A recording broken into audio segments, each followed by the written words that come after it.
ಶೂರ್ಪಣಖ.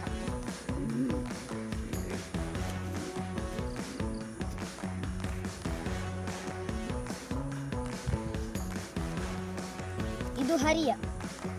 ಶೂರ್ಪಣಖ, ಶೂರ್ಪಣಖ, ಶೂರ್ಪಣಖ. ಏನಾಯ್ತು ಹರಿಯ?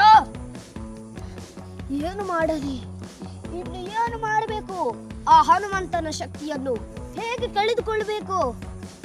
ನಾನು ಸ್ವಲ್ಪ ರಾಕ್ಷಸರನ್ನು ಅಲ್ಲಿ ಕಳುಹಿಸ್ತೀನಿ. ಅವರನ್ನು ಏನು ಹನುಮಂತ ಮಾಡ್ತಾನಂತ ನೋಡಬೇಕು. ಹೋಗು, ಆ ರಾಕ್ಷಸರನ್ನು ಕಳುಹಿಸು.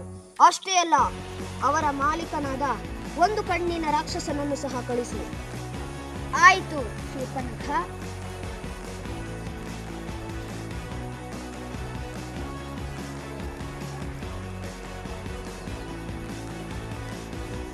ಅಂಗದ, ನೀನು ಯಾಕೆ ಮರದಲ್ಲಿದ್ದಿ? ಬಾ ತಿನ್ನು. ನನಗೆ ಹಸಿವಿಲ್ಲ. ನನಗೆ ನಿದ್ರೆ ಬರ್ತಿಲ್ಲ, ತಿನ್ನು.